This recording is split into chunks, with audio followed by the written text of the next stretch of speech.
أعوذ بالله السميع العليم من الشيطان الرجيم بسم الله الرحمن الرحيم الحمد لله والصلاة والسلام على رسول الله اللهم صل وسلم وبارك وزد على سيدنا وحبيبنا محمد وعلى آله وصحبه أجمعين. Donc j'ai choisi ce sujet parce que on est confronté dans notre vie de tous les jours à des personnes qui veulent découvrir la religion musulmane et qui nous posent des questions sur les piliers de la foi musulmane, sur l'islam d'une manière générale. Ici, il y a quelque chose sur laquelle il faut insister, ben, c'est les piliers de la foi musulmane.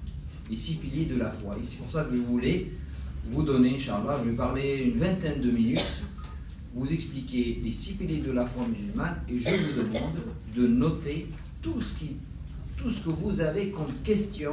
Je vais parler, bien sûr, je vais dire ce que l'islam dit, ce que les principes de la religion musulmane, sur les piliers de la foi, et tout ce que vous avez comme question, ben notez, et on ouvrira le débat tout à l'heure, Inch'Allah, pour en parler et y préciser des choses que vous avez, et que mettez-vous à la place de quelqu'un, peut-être aussi qui ne connaît pas forcément la religion musulmane, les principes, les questions qu'il peut se poser, et que cette personne peut se poser.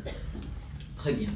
Donc, la foi musulmane est basée sur 6 piliers, comme vous le savez. Al-imanu billahi wa malaikatihi wa kutubihi wa rusulihi wal yawmil akhiri wal qadari khayrihi wa sharrihi. La foi musulmane est basée sur 6 piliers. Les piliers, c'est-à-dire que c'est les choses les plus importantes de la foi. La foi musulmane, il y a d'autres choses dans la foi musulmane. Il n'y a pas que les piliers. Mais les piliers, ça représente les fondements. Les choses les plus importantes de la foi sont là. Et après, le reste, il y a des choses importantes, mais ce n'est pas, ça ne fait pas partie des fondements. Et après, dans la foi, il y a aussi des détails sur lesquels on peut avoir des divergences.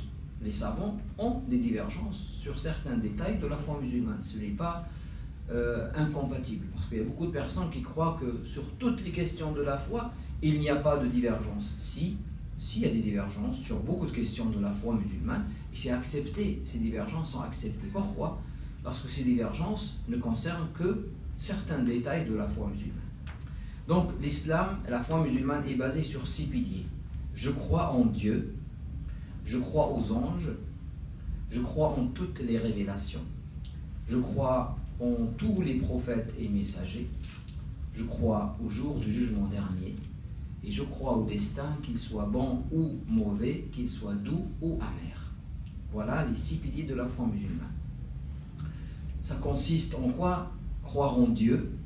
Croire en Dieu, c'est d'abord croire que Dieu est à l'origine de notre existence et de l'existence de cet univers. Cet univers ne vient pas de rien. Il ne s'est pas créé tout seul. Allah subhanahu wa ta'ala est le créateur de cet univers. Il y a une puissance, il y a un être qui est parfait, qui est grand, qui est à l'origine, qui est d'une intelligence inouïe, extrême, parce que quand on voit la perfection de la création, on déduit la perfection du Créateur. Quand on voit l'immensité de la création, on déduit l'immensité du Créateur. D'accord? Donc, il y a un être que nous, musulmans, on appelle Allah. Allah est le nom propre de Dieu. Subhanahu wa ta'ala. Donc, Allah a des qualités. En tant que musulman, on n'attribue aucun défaut à Dieu, à l'être divin. On ne lui attribue aucun défaut. Allah n'a pas de défaut. D'accord? C'est l'être parfait. Donc, Allah ne se repose pas, ne se fatigue pas. D'accord? Comme le dit clairement Dieu dans Ayat al-Kursi. Et vous savez pourquoi Ayat al-Kursi, le verset du trône, est le verset le plus sublime du Coran? Parce qu'il nous parle uniquement de Dieu. Son sujet, c'est Allah, Dieu, le créateur de l'univers. Il nous parle de certaines de ses qualités. Et il enlève tout défaut que les êtres humains peuvent penser, que les êtres humains subissent et qu'ils peuvent attribuer à Dieu. Nous sommes des êtres humains, on se fatigue. Et puisqu'on se fatigue, on doit se reposer. On a faim, puisqu'on a faim, on doit manger. D'accord? Et on a des besoins humains. Allah subhanahu wa ta'ala n'a pas ces besoins-là. Allah ne se fatigue pas, Allah ne mange pas comme les êtres humains. Donc Allah est l'être parfait qui est à l'origine de notre existence et de l'existence de cet univers. Et Allah subhanahu wa ta'ala a créé l'univers et il l'a toujours géré. Il ne l'a jamais abandonné, comme peuvent penser certains. Parce que certains, quand ils voient l'état de la planète, le mal qui se fait sur Terre, ils peuvent penser, ils peuvent dire, puisqu'il y a du mal sur Terre, ben c'est que Dieu ne maîtrise plus rien. Dieu a créé l'univers, on l'entend, vous avez certainement entendu ça. Dieu a créé l'univers, il l'a abandonné parce que regarde ce qui se passe dans ce monde-là. Je crois que Dieu, c'est lui qui fait le mal, alors que Dieu nous dit de ne pas faire le mal. Et Dieu nous a donné la responsabilité sur terre, il l'a donné à l'homme. Donc Dieu est notre créateur, il est à l'origine de notre existence. Dieu est parfait, Dieu possède toutes les qualités, Dieu n'a aucun défaut. Et quoi qu'on pense dans notre esprit, Dieu est différent de ce qu'on peut penser. Physiquement, Dieu est inaccessible à nous. D'accord ?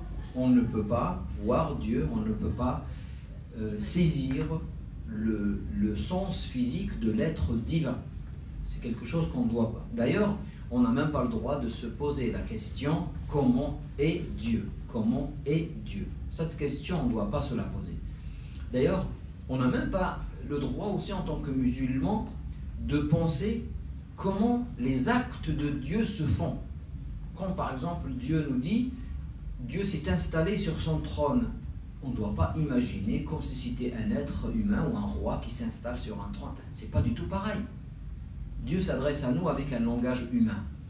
C'est notre langage à nous que nous comprenons. Il ne faut pas faire autrement. Pour s'adresser aux humains, il faut leur parler un langage humain. Mais ce langage ne peut pas cerner l'être divin. C'est pour ça qu'il faut toujours, les termes qu'on utilise, c'est un langage humain. Quand on parle de Dieu, il faut toujours savoir que ce langage-là ne peut pas contenir Dieu, ne peut pas nous montrer Dieu, la réalité de l'être divin, et dire tout le temps que Allah subhanahu wa ta'ala est au-delà de ce que nous pouvons penser. Et quoi que vous pensez dans votre esprit, Allah est différent de ce que vous pouvez penser. C'est pour ça qu'en tant que musulman, on ne pense pas à l'être divin. On ne dit pas comment est Dieu, comment Dieu peut faire ça, le comment n'est pas accessible à nous, mais Allah subhanahu wa ta'ala est accessible à nous par sa miséricorde, par son amour. Quand je dis Allah est transcendant, il n'est pas accessible, ça ne veut pas dire que Dieu, on n'a aucun lien avec Dieu. Non, non, pas du tout. Au contraire, on a un lien avec Dieu, un lien d'ailleurs permanent, parce que Dieu est proche de nous. Il est même plus proche de l'un de nous que sa veine jugulaire, comme le dit le verset du Coran. Donc, si je veux me rapprocher de Dieu, je peux, mais dans le sens, c'est pas dans un sens physique. Dieu ne s'incarne pas dans un être humain. Dieu ne s'incarne pas dans une création. Dieu domine la création. D'accord? Il ne dépend pas de sa création. Il est Al-Hayyu Al-Qayyum. Quand on dit Al-Hayy, il est le vivant. Le vivant, la vie dans son sens le plus complet, c'est la vie divine. Nous, on est vivant, mais cette vie qu'on a, c'est une vie partielle, c'est une vie éphémère. D'accord? C'est une vie qui est dépendante. Mais Dieu possède la vie. D'accord? Il est Al-Hayy. Quand on dit le vivant, d'ailleurs ces deux noms, Al-Hayy Al-Qayyum, pour beaucoup de savants, contiennent tous les autres noms de Dieu. Toutes les qualités de Dieu sont dans ces deux noms, tellement ils sont importants. Les deux noms, Al-Hayy Al-Qayyum. Al-Qayyum veut dire quoi? Al-Qayyum veut dire celui, on peut dire l'immuable. Et celui qui existe par lui-même, et tout existe par lui. Lui, Allah, existe par lui-même. Avant la création, Dieu existe. Après la création, Dieu existera. D'accord? Et tout ce qu'il y a dans cet univers n'existe que par Dieu. Si Dieu abandonne l'univers, ne serait-ce qu'une seconde, qu'une fraction de seconde, l'univers s'écroule complètement. Dieu le dit dans le Coran, hein? Dieu le dit. Allah maintient les cieux et la terre. Allah maintient les cieux et la terre. Et si Dieu abandonne ne serait-ce qu'un instant, clin d'œil, l'univers, cet univers s'écroule. Donc ça c'est très important à comprendre. C'est-à-dire que tout ce qui se passe dans cet univers ne se passe que par la volonté de Dieu et la puissance de Dieu. Allah est le créateur de toutes choses. Quand un mal se passe, quand un bien se passe, c'est Allah qui le crée. Quand un mal se passe, c'est Allah qui le crée. Par contre, Allah ne nous demande pas de faire du mal. Bien au contraire, Allah nous demande clairement, dans sa parole révélée, de faire le bien.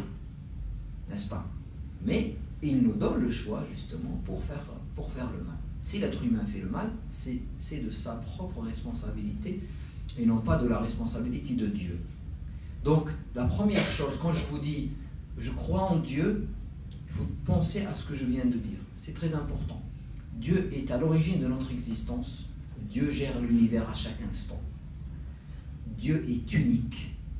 Il n'a pas d'associé, il n'a pas de semblable, il n'a pas d'enfant, il n'a pas de compagne.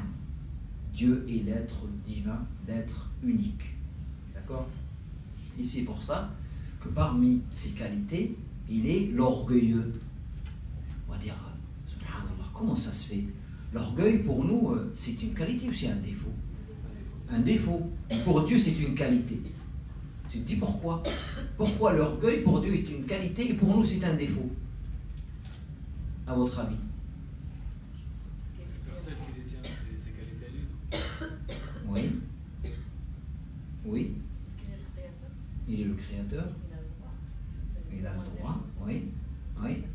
Personne n'est au-dessus de lui. Personne n'est comparable à lui. C'est un peu ça. Encore. Dieu, l'orgueil d'un être humain, c'est par rapport à qui? Par rapport à un autre être humain, comme lui. Hein? On est pareil. Et je suis orgueilleux, c'est parce que je me considère meilleur que lui. Est-ce que Allah a un semblable? Allah n'a pas de semblable. Et c'est pour ça que l'orgueil, pour lui, c'est une qualité. Parce qu'il n'est pas orgueilleux par rapport à un être comme lui, qui lui est équivalent. Allah, وَلَمْ يَكُنْ لَهُ كُفُوًا أَحَدٌ. Il n'a pas de semblable. C'est pour ça que l'orgueil, pour lui, est une qualité. D'accord? Parce que ce n'est pas un orgueil comme celui des humains par rapport à quelqu'un d'autre. Donc Allah est unique. Allah ne s'incarne pas dans sa création. Allah est au-dessus de sa création. D'accord? Et la troisième chose, très importante. Donc Allah est à l'origine de notre existence. Allah est unique. S'il y avait plusieurs divinités, chaque divinité aimerait, Allah le dit dans le Coran, prendre le pouvoir sur l'autre, bien sûr. Chaque divinité aimerait avoir plus de pouvoir sur l'autre et cet univers ne fonctionnera pas comme il fonctionne aujourd'hui parfaitement. D'accord? Donc, Allah est unique. Et la troisième chose, Allah est le seul être qui mérite notre adoration. Je n'adore que Dieu. Je n'adore que Dieu, l'unique. La ilaha illallah. Ça, c'est le sens profond de il n'y a de Dieu que Dieu. Je n'adore que lui. Je n'adore pas un être humain, je n'adore pas un ange, je n'adore pas un prophète. Je n'adore qu'un seul être. Et ça, c'est la vraie liberté. La vraie liberté, c'est d'adorer celui qui mérite l'adoration. Alors que malheureusement, nous, humains, on adore êtres humains comme nous, on adore des saints par exemple, on adore les arbres, on adore les étoiles, on adore l'argent, on adore une passion, d'accord? On lui donne plus d'importance dans notre cœur que l'être divin, et on adore beaucoup de choses. Ça c'est l'esclavage, le fait d'adorer quelqu'un qui ne mérite pas d'être adoré, c'est l'esclavage. Alors que la vraie liberté, c'est d'adorer celui qui mérite notre adoration. Allah mérite notre adoration. Pourquoi? Parce qu'il est notre créateur. Il est à l'origine de notre existence. C'est lui qui nous donne à boire. C'est lui qui nous donne à manger. C'est lui qui nous a donné la vie. C'est lui qui nous a donné tous les bienfaits qu'on a. C'est pour ça qu'il est le seul. Pourquoi? Vous imaginez, je crois que Dieu qui est à l'origine de mon existence, après je vais adorer quelqu'un d'autre. Est-ce logique? Non, c'est pas logique. Et Allah me dit, adore-moi, et ça c'est la vraie liberté. La soumission à Dieu veut dire que je ne me soumets à rien d'autre. Et c'est la plus belle soumission, parce qu'il y en a certains qui vont être un peu gênés par le mot soumission. Oui, je suis gêné par le mot soumission, si c'est à un être humain. Je ne me soumets jamais à un être humain. D'accord? Un homme ne se soumet pas à une femme ne se soumet pas à un homme. Juste parce qu'il est homme ou il est femme. Non. La soumission, la vraie, la plus noble, c'est la soumission acceptée à Allah subhanahu wa ta'ala, l'unique. Voilà. Donc, quand je dis ça, j'ai défini un peu la foi en Dieu, d'une manière globale. Je crois en Dieu, je crois que Dieu est à l'origine de mon existence, je crois que Dieu est unique, il n'a pas de semblable, et je crois que Dieu est le seul qui mérite mon adoration. Dieu est accessible directement, je n'ai pas besoin d'intermédiaire. Si j'ai besoin de m'adresser à Dieu, il est proche, il est là. Je m'adresse à lui, il m'entend dans toutes mes situations. Toutes mes situations. Allah entend l'être humain et Allah répond à l'être humain dans toutes ces situations. Voilà le résumé de la foi, le premier pilier de l'islam, de la foi musulmane, l'iman, c'est la foi en Dieu. Le deuxième pilier, c'est de croire aux anges. Les anges, c'est des belles créatures que Dieu a créées de lumière. Et quand je vous parle des anges, je vous parle de l'ghaïb, du monde invisible qui nous entoure. Il y a tellement de choses que Dieu a créées qu'on ne voit pas, mais on y croit parce que Dieu nous en informe dans Al-Qur'an. Et c'est ça la qualité des croyants, c'est que yu'minuna bil ghaïb.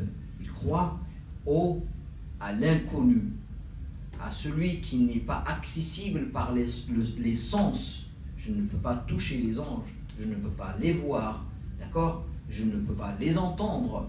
Je peux sentir leur présence dans ma vie, je peux. Mais par contre, ils ne sont pas accessibles physiquement. Et la foi, justement, nécessite de notre part un effort. Pourquoi je crois aux anges? C'est parce que Dieu m'en informe. Je crois en Dieu, je crois en la parole de Dieu, et je crois que les anges existent parce que Dieu me le dit. Donc les anges, d'ailleurs je crois aussi à Satan. Satan existe bien parce que Dieu me le dit aussi. Et il fait partie de ce monde invisible.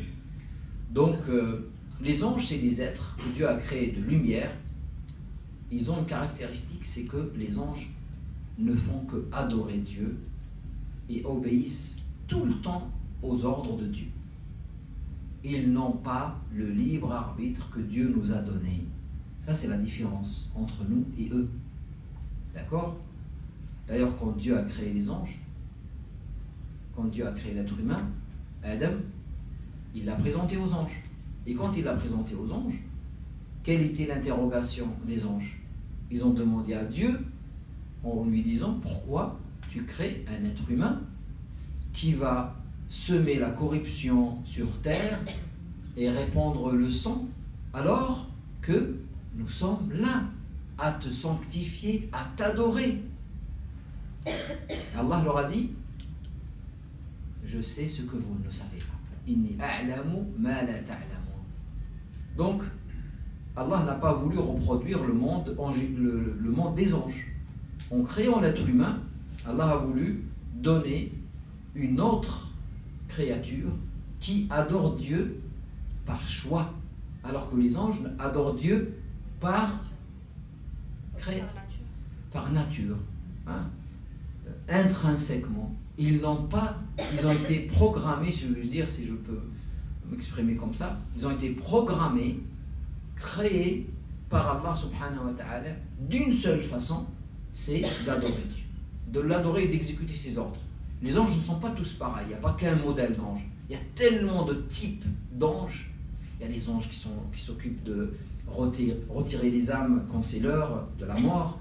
Donc, Malakul Maut et ses soldats. Il y a des anges, les scribes, qui vont écrire le bien et le mal. Il y a des anges gardiens qui sont avec nous tout le temps.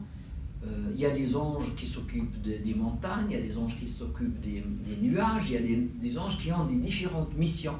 Il y a des anges qui vont voguer dans l'atmosphère de cette terre Et quand ils vont trouver des gens qui adorent Dieu, qui invoquent Dieu, qui lisent le Coran par exemple, qui parlent de Dieu comme nous sommes en train de le faire, ben ils vont se regrouper, ils vont dire ah bon c'est bon, on a trouvé ce qu'on cherche, et après ils vont faire un cercle lumineux sur ces gens-là, comme nous, Inch'Allah, et après ils remontent vers Dieu et ils informent Dieu, bien sûr Dieu sait tout, subhanahu wa ta'ala, mais il lui donne cette information et Dieu les prend pour témoins qu'il a pardonné à ces gens-là qui ont comme seul objectif de se réunir pour invoquer Dieu et pour parler de lui et se rapprocher de lui. Donc les anges ne dorment pas, bien, ne mangent pas, ne se reposent pas, ne boivent pas, d'accord, ne se reproduisent pas. Les anges ne se marient pas entre eux. Quand Allah décide la création d'un ange, il le crée. Les anges n'ont pas de genre. Il n'y a pas féminin, masculin. Il n'y en a pas. Allah les crée quand il veut, comme il veut. Le type d'ange que Allah veut, il le crée comme il veut. D'accord? Voilà le monde des anges qui nous entoure. Les anges aiment les croyants. Parce que quand Allah aime quelqu'un, il informe l'ange Gabriel. Il lui dit « Oh ange Gabriel, j'aime un tel, aime-le. » Et instantanément, l'ange Gabriel l'aime. Je vous ai dit que les anges ne réfléchissent même pas que dès que Dieu leur donne quelque chose, un ordre, aimer ça nécessite, on va dire, pour nous c'est un sentiment, on doit développer un sentiment pour aimer quelqu'un, mais eux, non, c'est tout de suite. Allah lui dit aime, il aime tout de suite. Et l'ange Gabriel appelle les anges du ciel pour leur dire Allah aime un tel, aimez-le. Et tous les anges du ciel l'aiment, un tel. Et après il dit Allah lui donne l'amour des gens du bien sur terre. D'accord? Et quand Allah déteste quelqu'un, il dit à l'ange Gabriel je déteste un tel, déteste-le. Et l'ange Gabriel le déteste instantanément. Il le dit aux anges du ciel et les anges du ciel le détestent instantanément. Et il aura l'aversion des gens dans les cœurs des gens bons sur terre. Voilà, la foi aux anges, c'est de croire en ces êtres. Parfois on peut sentir leur présence, parce que pour nous c'est des modèles à suivre, parce qu'ils adorent Dieu, ils invoquent Dieu pour nous. Les anges porteurs du trône par exemple, invoquent Dieu pour nous. Souvent, pour les croyants, les anges invoquent Dieu pour que Dieu nous pardonne, nous facilite la vie, nous évite le mal. Et il y a des anges qui nous aident, qui vont confirmer, par exemple, quand on est proche de Dieu, les anges aiment bien nous aider, aiment bien nous soutenir. Et à travers la foi aux anges, comme je vous ai dit, nous croyons aux djinns aussi.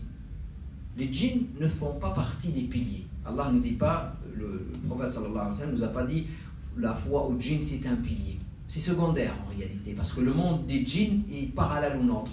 On n'a pas accès à ce monde-là, on n'a pas à s'intéresser forcément à ce monde-là.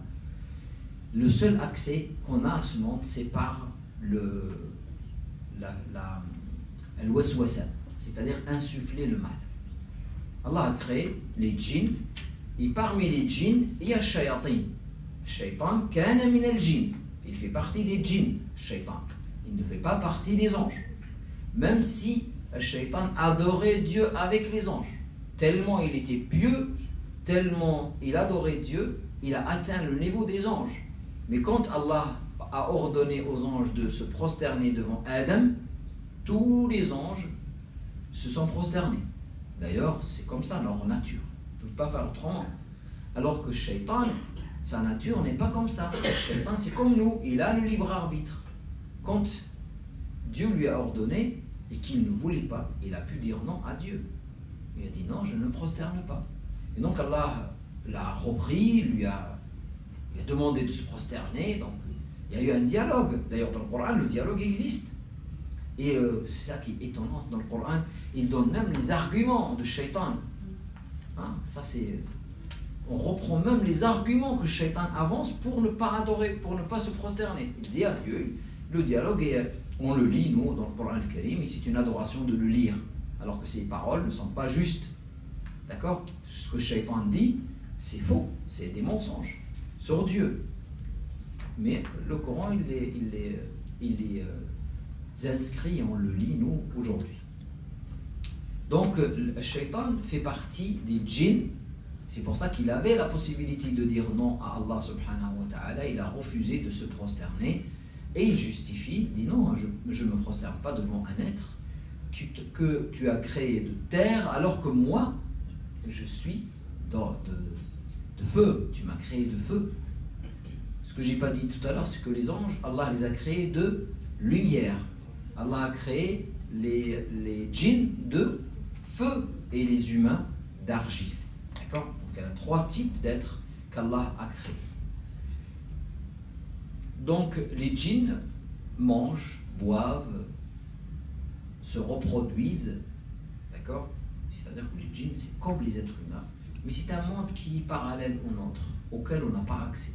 On n'a même pas à se perturber l'esprit par ce monde-là, parce que le seul accès, innahu yarakum huwa wa qabiluhu min haythu la tarawnahum.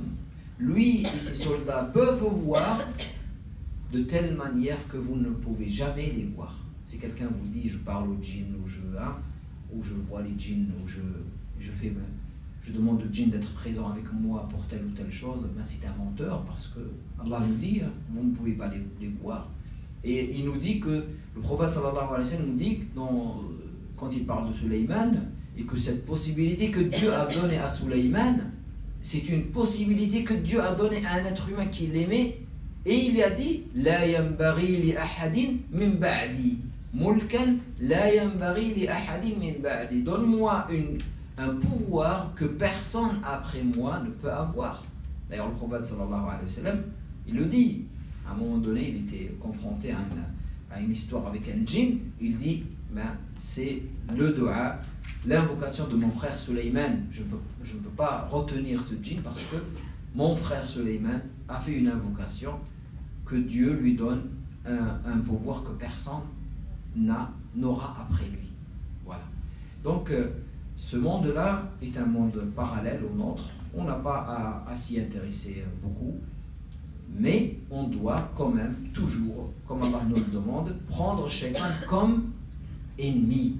Inna shaytana lakum aduwwun fattakhidhuhu aduwwa. Allah nous le dit clairement. Shaitan, c'est votre ennemi. Il est là pour vous induire dans l'erreur, pour vous amener avec lui en enfer. C'est son objectif principal. C'est ce qu'il fait, c'est sa raison d'exister. C'est de vous induire dans l'erreur pour vous amener en enfer. D'accord? Donc, prenez-le réellement comme ennemi. Voilà, le deuxième pilier, c'est de croire aux anges et au monde invisible d'une manière générale. D'accord? Comment prendre le shaitan en ennemi, c'est-à-dire de ne jamais écouter ses conseils et de distinguer dans nos pensées les pensées bonnes qui peuvent venir des anges, d'accord, ou de nous-mêmes, de notre propre conscience, d'accord, et les pensées mauvaises qui peuvent venir de shaitan, d'accord. Allah nous dit ne suivez pas les pas de shaitan. Shaitan, il ne viendra pas te dire du jour au lendemain, quitte ta religion. Jamais. Il ne dira pas ça. Il ne te propose pas de tuer quelqu'un. Ah non, Shaitan est beaucoup plus intelligent que ça. Beaucoup plus intelligent. Shaitan, il te prend pas à pas. Toujours, il fait les choses dans l'ordre, avec une méthodologie bien rodée. Et il l'a fait avec tout le monde. D'ailleurs, il l'a fait avec notre père, notre mère. D'accord? Adam et Hawa. Il n'a pas tout de suite, il n'aura pas dit tout de suite d'aller manger de cet arbre-là. Il a passé du temps avec eux. Il leur a insufflé le mal petit à petit jusqu'au jour où il les a pris par l'adoration. Hein? Vous pouvez être comme les anges. Il leur a dit, vous pouvez être comme les anges. Vous allez adorer Dieu naturellement si vous mangez de cet arbre-là. C'est-à-dire que Adam, quand il a fait l'erreur, il l'a fait avec une bonne intention. Il veut faire le bien. C'est-à-dire que le shaitan, il est capable de nous induire dans l'erreur alors que nous croyons que nous sommes en train de faire le bien. Comme les jeunes qui se font exploser ou qui vont faire des attentats, bien sûr, ils croient qu'ils font le bien, n'est-ce pas? Ils croient que c'est le paradis qui les attend, c'est qui? Shaitan, il joue avec l'être humain jusqu'au point où il va lui montrer le mal comme un bien et le bien comme un mal. C'est ça son objectif. Donc, je ne vais pas m'étaler parce que ça c'est carrément un sujet important, mais qui n'est pas dans les piliers.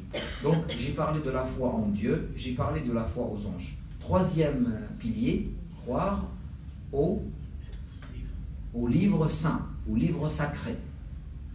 Donc, d'abord, croire au principe de la révélation.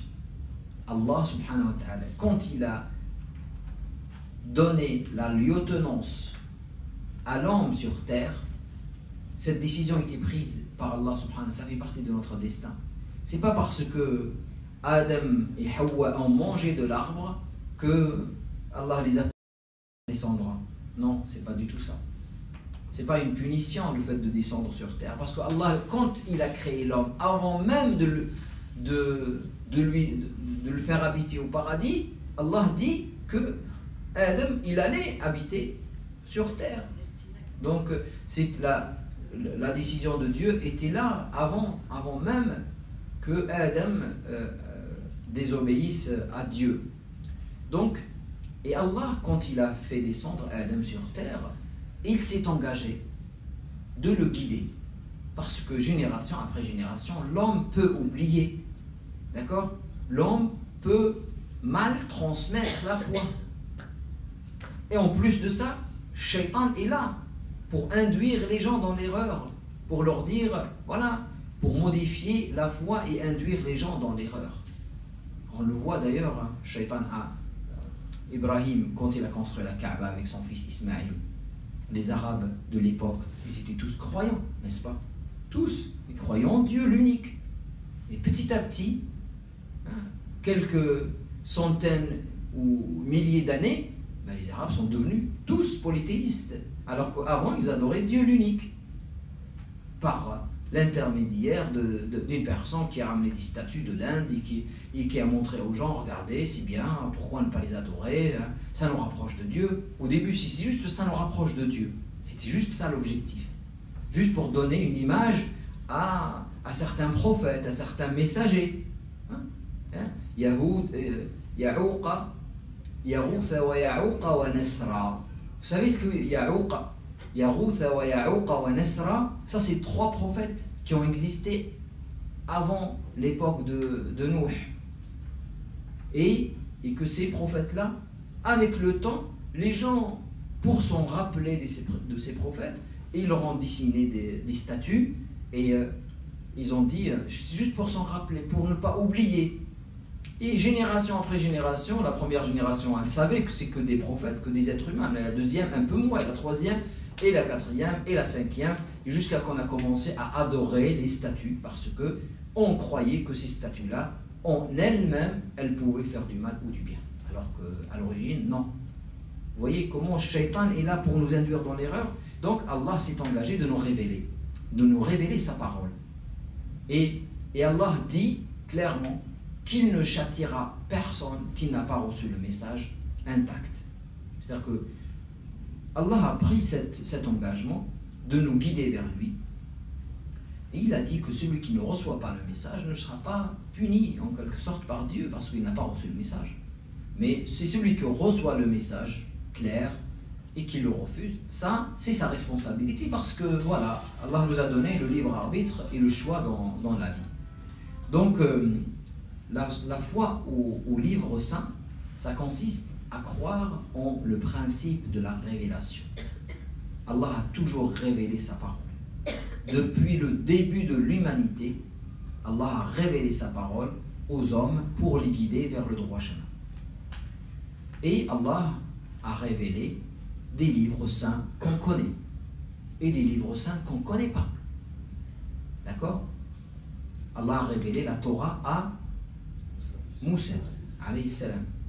Allah a révélé l'évangile à Isa, alayhi salam.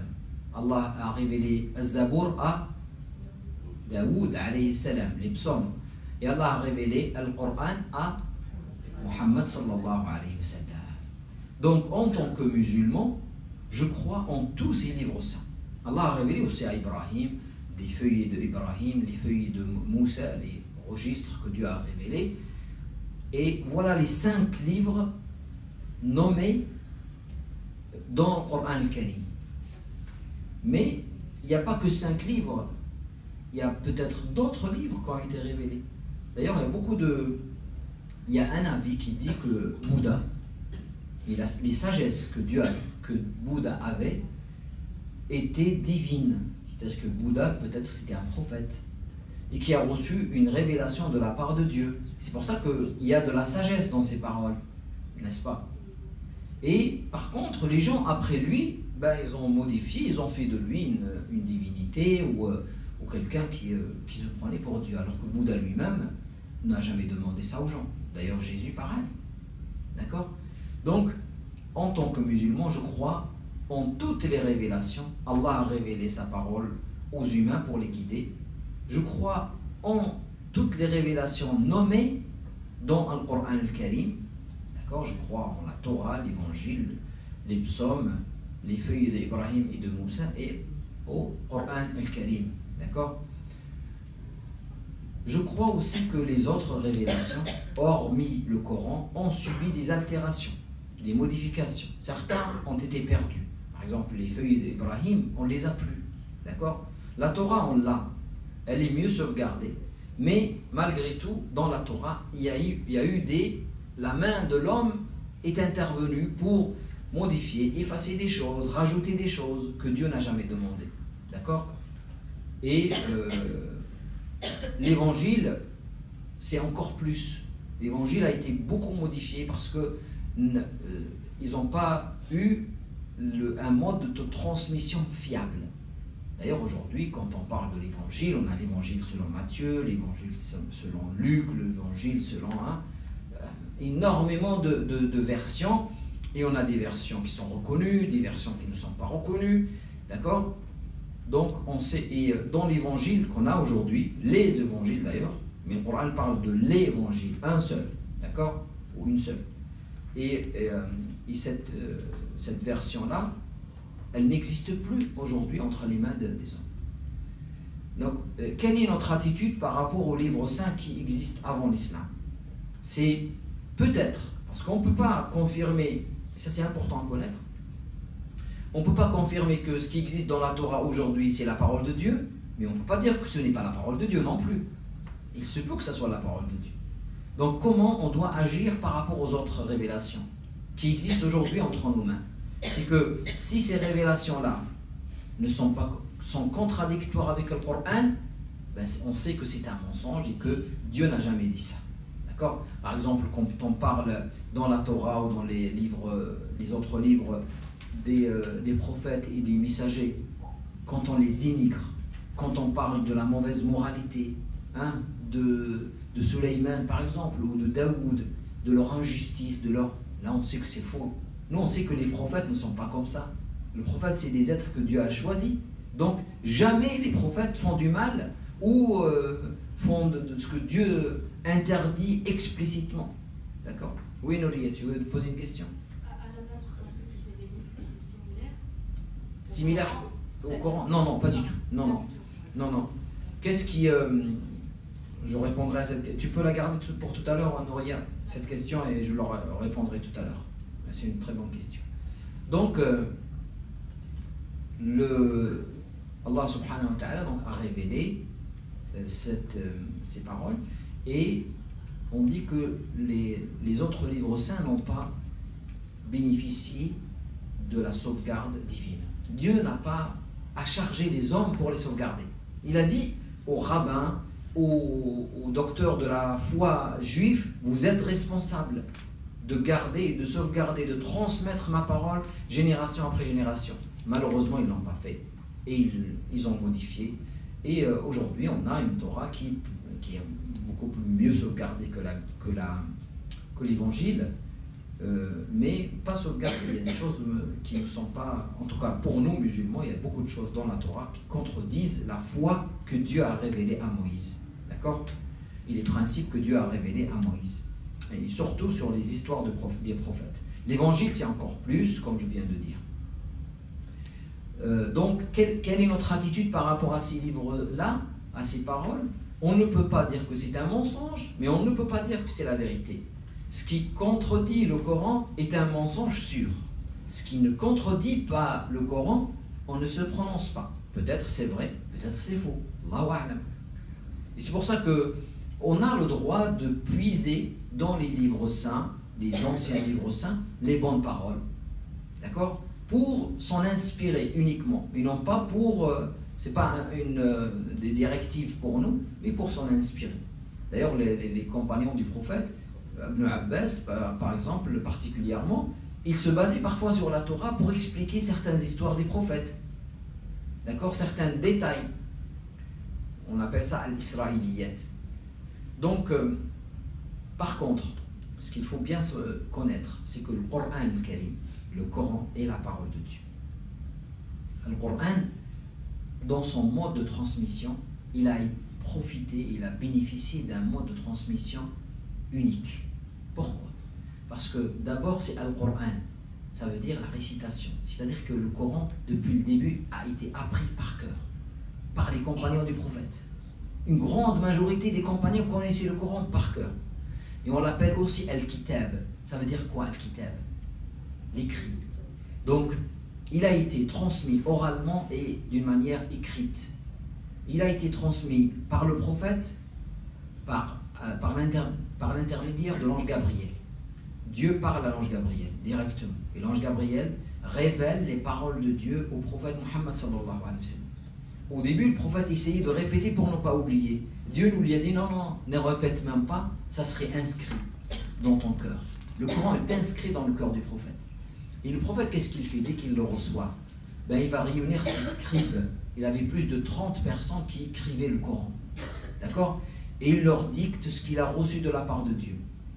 Beaucoup de personnes apprenaient le Coran dès la première révélation. Le prophète leur apprend le Coran. Il lit le Coran. Et après, les autres l'ont écrit. Et comme ça, la première génération a écrit le Coran, il l'a appris par cœur. Et cette génération transmet à une autre génération. Vous imaginez? Donc par écrit et par récitation. Et cette génération transmet à l'autre génération, et ainsi de suite. C'est-à-dire que le Coran a été transmis génération par génération. Et avec deux modes différents, le mode écrit et le mode oral. Ce qui fait que c'est impossible qu'on rajoute ne serait-ce qu'une lettre. Vous êtes en train d'écouter quelqu'un qui lit le Coran et après il va dire Alhamdulillahu Rabbil Alamin. Vous allez dire quoi? C'est faux, attention, hein? C'est pas Alhamdulillahu, c'est Alhamdulillahi. Ne serait-ce qu'une virgule, qu'une petite voyelle qui change, vous avez n'importe quelle personne qui va corriger. D'ailleurs, c'est recommandé quand quelqu'un se trompe de corriger, de ne pas laisser passer l'erreur, certaines erreurs. Donc, vous voyez que le Coran a été... D'ailleurs, aujourd'hui, dans le monde, on a le même Coran. On a la même écriture. C'est l'écriture ottomanienne. C'est imposé. On ne peut pas écrire le Coran autrement. Il faut respecter cette écriture. N'importe quel mushaf que vous avez sur vos iPhones, sur n'importe quelle mosquée, vous allez prendre, c'est la même écriture. C'est pas le même style d'écriture, chacun il écrit comme il veut, mais c'est les mêmes règles d'écriture, la même chose. Le Coran en Indonésie, en Malaisie, au Pakistan, en Arabie, en Algérie, au Maroc, aux États-Unis, on a la même version. Et ça, c'est depuis 14 siècles. Le miracle du Coran, c'est qu'Allah s'est chargé lui-même de le sauvegarder. Même si les humains veulent le modifier, Allah s'est chargé lui-même de le sauvegarder. Mais Allah n'intervient pas dans notre vie directement. Comment Allah s'est chargé de le sauvegarder? Par l'intermédiaire des gens qui le connaissent par cœur et qui sont très, très pointueux dans la transmission. Quand un maître apprend à ses élèves le Coran, il leur apprend avec vraiment très rigueur. Il n'y a pas d'erreur possible. Il n'y a pas d'erreur possible dans le Coran Karim. S'il y a quelqu'un qui ne lit pas, mais il ne passe pas à la page suivante. Il faut la lire correctement et entièrement pour passer à la sourate suivante, au chapitre suivant. Donc voilà, le Coran, ça, la caractéristique principale du Coran, c'est quoi? C'est qu'il est le dernier message. Le dernier message. Et puisque c'est le dernier message, il doit être sauvegardé. Parce que après ce Coran, Allah ne s'adressera plus à l'humanité, donc il est sauvegardé par Dieu, et le Coran est intact aujourd'hui entre nos mains. Il n'a subi aucune altération depuis Allah subhanahu wa ta'ala qui transmet à l'ange Gabriel, qui transmet au prophète Muhammad sallallahu alayhi wa sallam, et qui lui transmet à ses compagnons. Le prophète n'avait aucun rôle dans le Coran al-Karim. Il n'avait aucun rôle, c'était pas lui qui... Il le recevait, il le transmettait. Son rôle, c'est de transmettre. D'accord? Beaucoup de personnes croient que c'est le prophète qui a écrit le Coran quelque part. Donc on sait très bien que le rôle du prophète, c'est uniquement de transmettre la parole d'Allah subhanahu wa ta'ala. Voilà la foi aux révélations. Le quatrième pilier, c'est de croire aux prophètes et aux messagers. Les prophètes et les messagers, c'est des êtres humains qu'Allah a choisis et à travers qui Allah a voulu transmettre sa parole, sa guidance, sa lumière aux hommes, aux humains. D'accord? Les prophètes ne sont pas... on n'atteint pas le degré de la prophétie par l'adoration ou par la piété ou par la morale. Non. Pour être prophète, il faut être choisi par Dieu. On ne peut pas être prophète parce qu'on a tellement adoré Dieu, tellement que Dieu, à la fin, il décide, allez, maintenant, puisque tu as tellement adoré Dieu, tu deviens prophète. Ça n'existe pas. Les prophètes sont choisis par Allah subhanahu wa ta'ala. Ça, c'est quelque chose. Un prophète, c'est un homme, d'accord, de bonne moralité. Est-ce qu'il y a des prophètes femmes? Les avis des savants sur cette question divergent. Il y a certains savants qui disent oui, c'est possible. C'est parce que Marie, par exemple, Dieu dit dans le Coran al-Karim, Ya Maryamu, inna Allah astafaki. Istafaki, c'est-à-dire Allah t'a choisi. Et certains savants disent, puisque Allah lui dit, il t'a choisi, donc c'est un choix divin, donc Maryam avait un rôle de prophète. D'accord? D'autres savants, c'est la majorité des savants, disent non. Maryam, Allah l'a choisi pour une mission, bien sûr, très importante, c'est de porter en son sein un prophète de Dieu, un messager de Dieu qui est Isa alayhi salam, mais elle n'était pas prophète elle-même. Et que la définition d'un prophète, comme je vous ai dit, comme je le dis tout le temps, Allah a donné des qualités qu'il n'a pas données à l'homme. Et Allah a donné des qualités à l'homme qu'il n'a pas données à la femme. Et pour nous, l'homme et la femme sont égaux devant Dieu, il n'y a aucune différence, aucune. Le jour du jugement dernier, quand tu arrives devant Dieu, Dieu ne te dira pas, est-ce que tu es homme, pourquoi tu es homme, pourquoi tu es femme? C'est pas moi qui ai choisi. Donc il n'y a aucune différence. Mais ils sont complémentaires dans la vie. Et les savants musulmans disent, la prophétie, le fait de transmettre le message, cette mission est réservée aux hommes. Cette mission de transmettre le message, parce qu'elle nécessite énormément d'efforts et de sacrifices, encore sacrifier beaucoup de choses, et cette mission-là est réservée aux hommes. C'est l'avis majoritaire chez les musulmans, d'accord? Mais cet avis reste quand même un avis avec une certaine divergence. Donc, les prophètes et les messagers sont des hommes que Dieu a choisis pour transmettre son message. Ils sont des humains à part entière. Des humains à part entière. Ils peuvent être touchés par des maladies, ils boivent, ils mangent, c'est comme nous. Mais c'est pas comme nous, c'est nous. C'est humain, ils sont humains, ils sont nés comme nous, c'est des humains. Et pourquoi les Arabes ils disaient au prophète Muhammad sallallahu alayhi wa sallam, pourquoi Dieu t'a choisi toi? Pourquoi Dieu n'a pas décidé d'envoyer un ange? Et comme ça, le problème est réglé, et on n'aura plus de questions à se poser. C'est un ange qui descend du ciel et qui nous amène le livre et qui nous demande de faire des choses, et comme ça, on n'aura même pas besoin de douter de sa véracité. Toi, tu es un être humain comme nous. D'ailleurs, tu n'as pas beaucoup d'argent, tu n'es pas très... pas forcément quelqu'un de riche, tu n'as rien d'exceptionnel. Pourquoi Dieu t'a choisi? Pourquoi toi? Ils savent qu'il avait une très très bonne moralité. Et donc, et pourquoi d'ailleurs? Votre avis, pourquoi Dieu n'a pas envoyé un ange? Et le problème est réglé. Parce que Allah, quand il envoie un prophète ou un messager, il ne l'envoie pas uniquement pour nous donner le message et disparaître. Ou dire non, il nous envoie un prophète et un messager pour nous donner le message de Dieu et le refléter dans sa vie de tous les jours. Un prophète ou un messager est un modèle, est un exemple pour nous. Parce que, imaginez que Dieu, c'est un ange qu'on a reçu, un ange.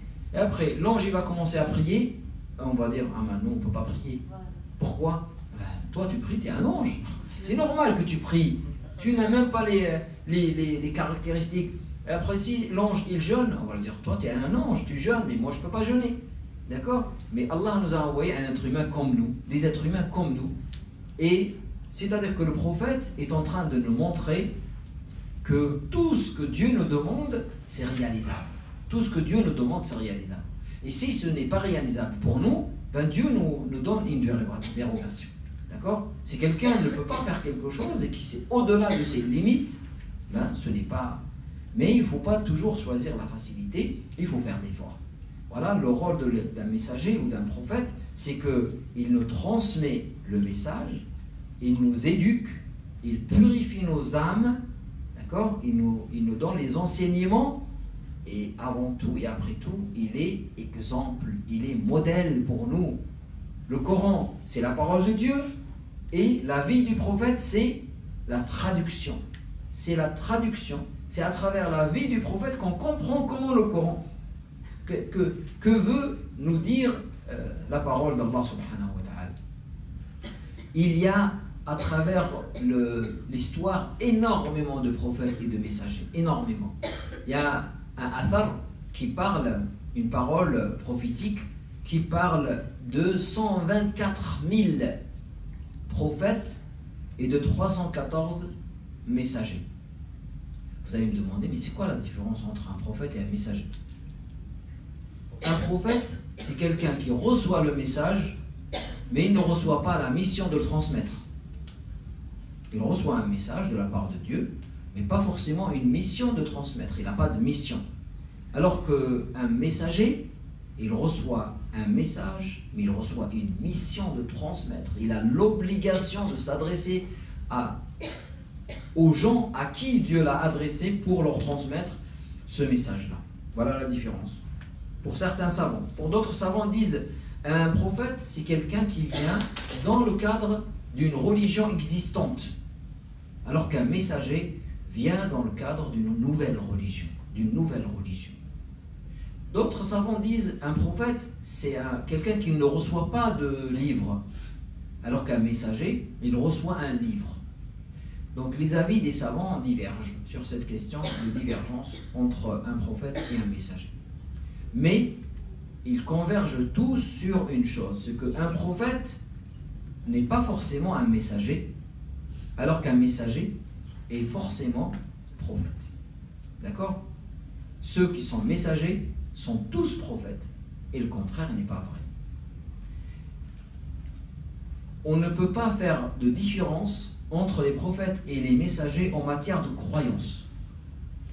On croit aux prophètes et aux messagers de la même manière. On les aime tous, on les respecte tous. Ce n'est pas parce que Moïse n'est pas le prophète des musulmans qu'on doit le dénigrer ou dire du mal de lui. C'est le prophète des musulmans. Moïse, c'est notre prophète. Jésus, c'est notre prophète. Ibrahim, c'est notre prophète. Tous les messagers et les prophètes qu'Allah a envoyés, c'est les nôtres. Parce que l'islam se considère comme la religion divine qui s'inscrit dans la continuité des autres messages divins. C'est ça l'héritage. Les messagers et les prophètes ont tous apporté le même message. Qu'est-ce qui différencie un prophète ou un messager d'un autre? Qu'est-ce qui différencie un messager d'un autre? Vous savez, ce qui différencie un messager d'un autre, c'est uniquement les règles juridiques. Uniquement la loi qui change. Un prophète ou une religion. Une religion, c'est quoi? C'est une foi, un culte, des adorations, une spiritualité et des lois, n'est-ce pas? Ce qui change entre un prophète et un autre, c'est la foi reste toujours la même, pas de différence. La spiritualité reste toujours la même, se rapprocher de Dieu. Ce qui change, c'est la manière d'adorer Dieu, d'accord? Le culte, c'est différent d'une religion à une autre.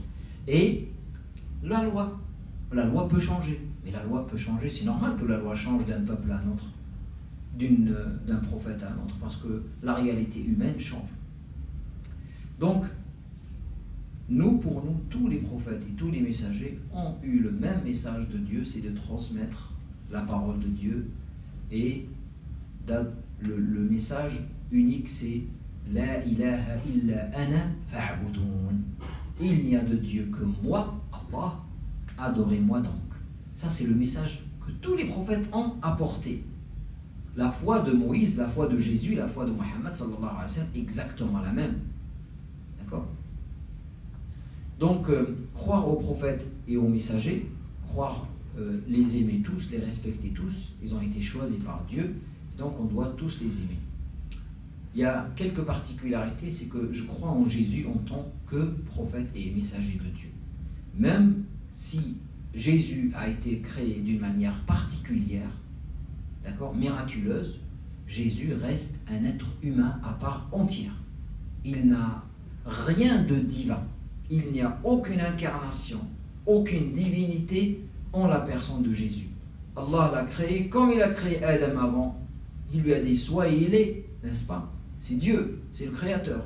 Donc c'est pas parce que Jésus est né d'une maman qui était chaste, c'est Marie, et qui n'a jamais fait du mal, qu'on va lui attribuer la parenté avec Dieu. Donc pour nous, Dieu est unique, il n'a pas engendré et il n'a pas été engendré. D'accord? Ça, c'est la première chose sur laquelle il faut insister par rapport à la personne de Jésus. D'accord? Et la deuxième chose, c'est que le prophète Mohammed sallallahu alayhi wa sallam est le dernier messager, le dernier prophète d'ailleurs. Le dernier prophète. Je précise bien le dernier prophète, je ne dis pas le dernier messager, parce qu'il se peut que quelqu'un viendra dire oui, vous dites que c'est le dernier messager, moi je ne dis pas que je suis un messager, je suis juste un prophète. Non, non, Allah dans le Coran il dit le dernier prophète. C'est-à-dire après le message de l'islam, il n'y aura pas d'autre message divin. C'est fini. L'islam c'est la dernière religion universelle que Dieu a agréée pour toute l'humanité jusqu'à la fin des temps. Le prophète Mohammed sallallahu alayhi wa sallam, c'est la dernière personne à qui Dieu s'adresse directement à travers l'ange Gabriel. Et le Coran est le dernier message qu'Allah a adressé à toute l'humanité. Voilà les 4 premiers piliers. Je crois que je vais m'arrêter là, Inch'Allah, pour vous permettre de poser des questions. Et les deux autres, on les suivra, Inch'Allah, la prochaine fois, n'est-ce pas? سبحانك اللهم وبحمدك نشهد أن لا إله إلا أنت نستغفرك ونتوب إليك سبحانك اللهم وبحمدك نشهد أن لا إله إلا أنت نستغفرك ونتوب إليك سبحانك اللهم وبحمدك نشهد أن لا إله إلا أنت نستغفرك ونتوب إليك سبحان ربك رب العزة عما يصفون وسلام على المرسلين والحمد لله رب العالمين.